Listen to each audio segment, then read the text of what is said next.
pero de las tres, solo la primera se cumple en el modelo estándar. Las otras dos no se cumplen. Por lo tanto, el modelo estándar no puede ser la descripción final. Porque si así fuera, hoy en día tendríamos la misma cantidad de materia que de antimateria. Tiene que haber algo que no sabemos y hay numerosas propuestas. Estoy seguro de que tanto Joan como probablemente José María os hablarán bastante de ello. Hay numerosas propuestas de qué forma se puede modificar el modelo estándar para que sí que se produzca esa diferencia entre materia y antimateria. Pero no sabemos cuál de ellas es la correcta. Propuestas hay muchas, pero podrían ser que todas estuvieran equivocadas o que alguna diera en el clavo, no lo sabemos.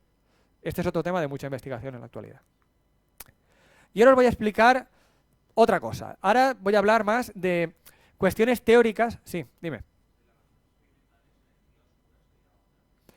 Sería otra. No la he incluido porque, así como la materia oscura puede tener una explicación que no tenga que ver con la física de partículas, puede ser que no entendemos la gravedad, aunque no es la opinión mayoritaria. Con la energía oscura todavía es más probable que no... Bueno, no lo sabemos tampoco, es una cuestión totalmente abierta, pero nadie lo achaca todavía a la física de partículas. Podría ser un problema más de la gravedad. Pero podría ser también, no lo sabemos. Sí, efectivamente. Hay problemas que no son fáciles de catalogar. No sabemos realmente dónde caen. Ese es uno de ellos. Vale, ¿más cuestiones? Vale, pues sigo. Bueno, estas que os he contado hasta ahora son problemas de la física de partículas, que son puramente experimentales. ¿Se ha medido algo? Ay, hay una persona ahí detrás que no me estaba viendo. Estoy un poco escondido. Es que aquí está ese pilar. Pues hay problemas de la física que son puramente experimentales y por lo tanto no hay tu tía. Eso lo tienes que resolver sí o sí. No hay más. Ahora os voy a explicar otros problemas que en realidad tienen una base teórica y que podría ser que no fueran ningún problema realmente y que simplemente estamos pidiendo cosas que no hay que pedir. Ahora veréis por qué. He seleccionado 3, en realidad hay muchos más, ¿vale? Porque los físicos teóricos a veces pedimos muchas cosas a las teorías. Queremos que sean perfectas, hermosas, y a veces algunas de esas cosas realmente no teníamos por qué pedirlas, ¿vale? Pero hay una lista larguísima. Yo os voy a contar 3 únicamente. El primero es el problema de la jerarquía. Tiene que ver con el bosón de Higgs y es bastante difícil de explicar. Pero os lo quería contar porque realmente es la fuerza motora de la investigación en física teórica de los últimos 30 años. Prácticamente se deben haber arrasado bosques con los artículos que se han publicado sobre este tema, ¿vale? Realmente ha habido una actividad intensísima en intentar extender este problema. Y como vais a ver ahora, es puramente teórico. Tiene que ver con lo siguiente. En el mundo cuántico, a mí me gusta decir que en realidad todo el mundo habla con todo el mundo. El mundo cuántico es muy sociable, ¿vale? Si tú pones una partícula y hay otra partícula, tarde o temprano esas dos partículas van a hablar. Van a interaccionar de algún modo. A lo mejor la interacción es muy débil o es más intensa, pero va a haber algún tipo de interacción tarde o temprano. Y esto es importante porque pensamos que hay, en particular por las cuestiones que os he explicado antes, pensamos que hay otras partículas que no conocemos. Hay partículas que pueden ser la materia oscura, que pueden tener que ver con el origen de la masa de los neutrinos o otras especulaciones teóricas. Pero pensamos que hay otras partículas. Si esas otras partículas existen y no las hemos descubierto, una posibilidad es que tienen una masa muy grande y por lo tanto hace falta mucha energía para poder producirlas en los experimentos. Nuestros experimentos llegan hasta aquí y ellas a lo mejor están aquí. Entonces, hasta que no lleguemos a esa energía no las vamos a poder producir y por lo tanto descubrir. Si así fuera, esas partículas de alguna forma van a hablar con el bosón de Higgs, van a tener algún tipo de interacción. Pues el bosón de Higgs tiene la particularidad de que intenta pegarse a las otras partículas que existen y sienten más fuertemente esa interacción conforme esas partículas son más pesadas.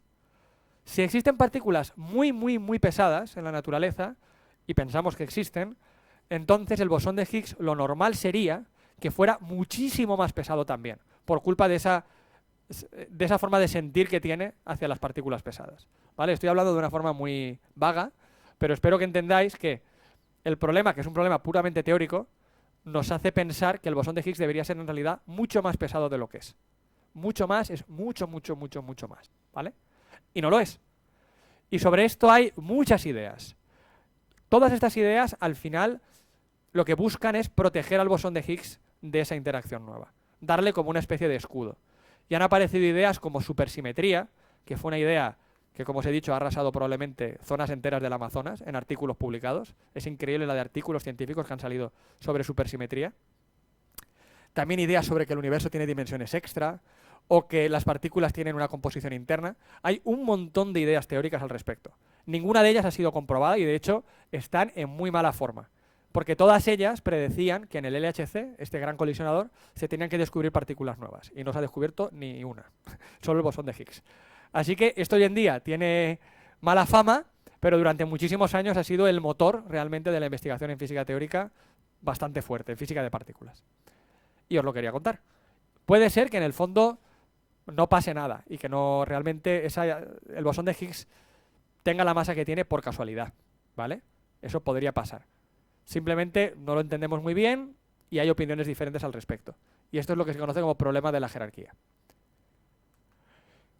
Otra razón teórica que me gustaría comentar es el de la unificación. Como os he dicho antes, un poco el objetivo de la física, podríamos decir, la física teórica en particular, es intentar explicar todo con el menor número de principios posible. Si lo puedo explicar todo con 2 reglitas, mejor que si tengo 157, ¿vale? Y eso es algo que se lleva haciendo durante muchos años, de hecho durante muchos siglos, ¿no? Por ejemplo, Newton con la gravitación universal unificó la mecánica terrestre y la mecánica celeste. Maxwell con el electromagnetismo unificó la óptica, la electricidad y el magnetismo. Y es un camino que seguimos recorriendo, ¿vale? En el modelo estándar unificamos la interacción electromagnética con la interacción débil, y ahora la llamamos electrodébil. Pero, por ejemplo, la interacción fuerte la tenemos por separado. Esa, en principio, no está unificada. Es otra interacción. Existen ideas que dicen que a muy altas energías se produce una unificación entre las 3 fuerzas en lo que se llama una teoría de gran unificación. ¿Vale? Eso sería muy bonito. Son teorías que se han desarrollado ya, pero que sus predicciones experimentales no han sido encontradas todavía. Así que podría ser que estuvieran equivocadas. Pero sería una teoría que sería capaz de describir todo lo que hay en el modelo estándar con una sola interacción. Eso sería muy hermoso. Y aún puede ser todavía más ambicioso y decir, oye, que nos estábamos olvidando de la gravedad, que la gravedad también existe. Podría ser también que hubiera una descripción todavía más complicada de encontrar que también incluyera la gravedad. Entonces, este también es otra área en la que se trabaja bastante, y hay personas en la sala que también trabajan en ella, y en la cual pues hay bastante esfuerzo, encontrar una descripción unificada de todo lo que tenemos. Y ya para terminar, voy a hablaros un poquito del problema del sabor, y de esto os van a hablar Beatriz García y Óscar Boente en su charla, creo que es el viernes también, y que es muy sencillo de entender. ¿Os acordáis de esto? Os lo he puesto ya 47 veces. Pues, ¿por qué hay 3 familias? La materia está hecha solo de las cosas que hay en la primera columna. Los protones y los neutrones están hechos de quarks de tipo up y de tipo down. Y en los átomos solo hay electrones. ¿Por qué hay segunda familia, tercera familia? Podría haber solo una. No pasaría absolutamente nada. El modelo estándar estaría bien. Podría haber 27 familias. ¿Por qué no? El modelo estándar seguiría perfectamente bien. Pues justo hay 3. Nadie sabe por qué hay 3. Podría ser que fuera así, ya está. Hay 3. Un mago lo hizo, otra explicación. No sabemos por qué hay 3, ¿vale? Eso es un problema abierto. No solo eso, la forma en que entre esas 3 familias a veces se mezclan, interaccionan, tampoco se entiende muy bien, porque hay como ciertos patrones de interacción entre ellos que son muy raros. ¿Por qué hacen eso? De nuevo podréis decir, bueno, pues hacen eso, ¿para qué te lo preguntas? Y ya está. Pero cuando tú ves algo tan particular, intentas entenderlo, ¿vale? Bueno, pues esto se conoce como el problema del sabor. ¿Y por qué el problema del sabor? Y diréis, ¿dónde está el sabor aquí? No se ve por ningún lado. Pues porque, ¿os acordáis que le pusimos nombre color a una cosa? Pues a esta propiedad de pertenecer a la primera familia, a la segunda o a la tercera, la llamamos sabor. Entonces, por ejemplo, a los neutrinos, que hay de 3 tipos, decimos que hay sabor electrónico, muónico o tauónico, ¿vale? Y que tiene que ver solamente con que pertenecen a la primera, a la segunda o a la tercera familia. Y bueno, este es el problema del sabor. Con esto acabo. Quería contaros pues esta historia. Creo que queda bastante claro que el viaje sigue. Hay muchas cosas que no sabemos todavía sobre la física de partículas. Espero que os hayan interesado. Va a haber muchas más charlas, así que todas estas cosas que han quedado colgando creo que quedarán mucho más claras. Y bueno, muchas gracias por vuestra atención.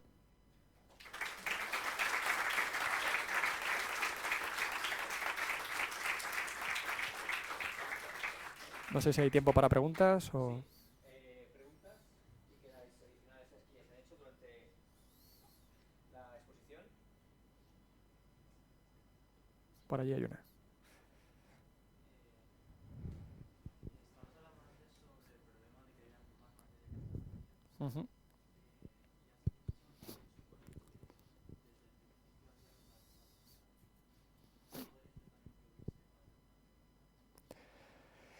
Sí, podría ser.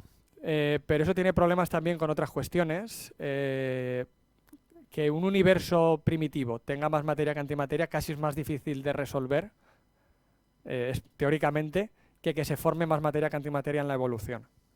Es decir, conseguir esas condiciones iniciales es un problema más complicado aún.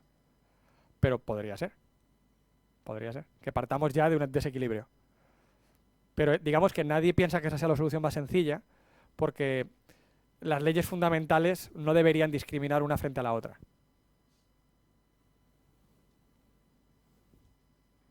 ¿Más preguntas?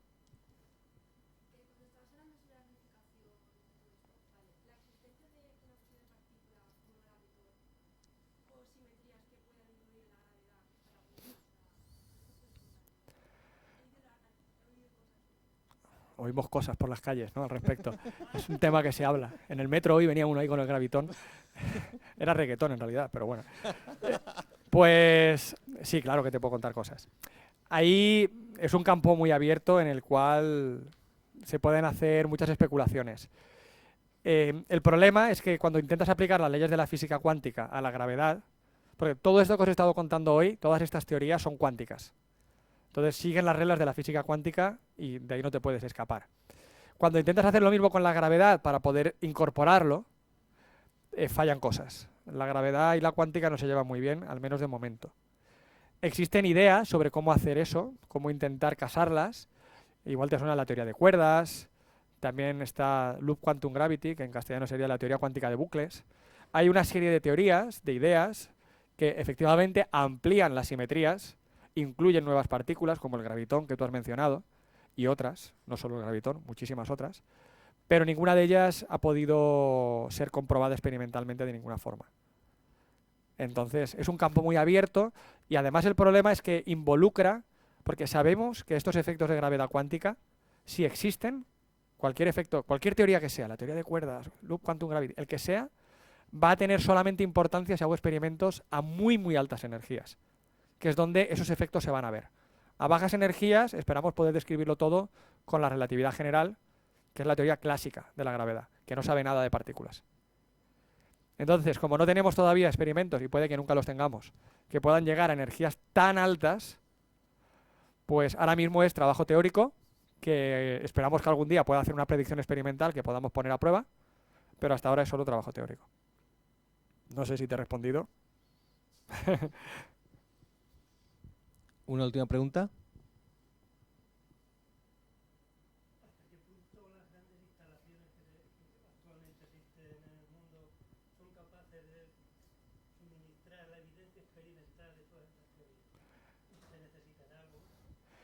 Ese es un problema muy gordo. Ese es un problema muy gordo porque ya el LHC ya es un maquinón, es una cosa gigantesca que ha costado muchísimos años de trabajo, muchos años de desarrollo, además también mucho esfuerzo humano, porque muchos de estos experimentos se diseñan ahora para que salgan de aquí a 20 o 30 años.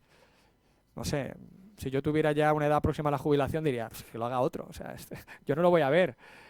Son esfuerzos humanos y económicos muy grandes. Con lo que tenemos ahora llegamos a lo que llegamos. Es posible que haya que empezar a pensar de otra forma. Es posible que haya que buscar ideas un poquito más originales, porque hay que reconocer que los colisionadores son la solución un poco, que nadie se ofenda, cavernícola. Choco las cosas con más intensidad, con más energía y a ver si produzco algo nuevo. Y cuando no he producido nada, pues más fuerte aún. A ver si ahora sí. Pero es que a nadie se le ocurrió una forma mejor, ¿eh? Si se nos ocurriera y fuera mejor, pero es que además no solo se nos ha ocurrido mejor, es que ha funcionado muy bien. Hemos descubierto muchas cosas. Y por supuesto, por muy cavernícola que sea, hacerlo bien, eso es hiper complicado. Eso, por supuesto, que nadie se ofenda a los que estáis por aquí de colisionadores. Al contrario, eso es hiper complicado. Pero el planteamiento es el más sencillo que se nos podría ocurrir. Entonces, hay otros experimentos, creo que en la escuela se va a hablar de otros, un poquito más refinados, pero que no intentan ir a más energía, porque ir a más energía solo se nos ocurre con estos métodos, con métodos de colisionador. Y a lo mejor en algún momento hay que repensárselo. Muy bien, pues muchas gracias, Sabrino, por su charla y su presentación. Y vamos a pasar a la siguiente. ¿No es Christoph Ternes?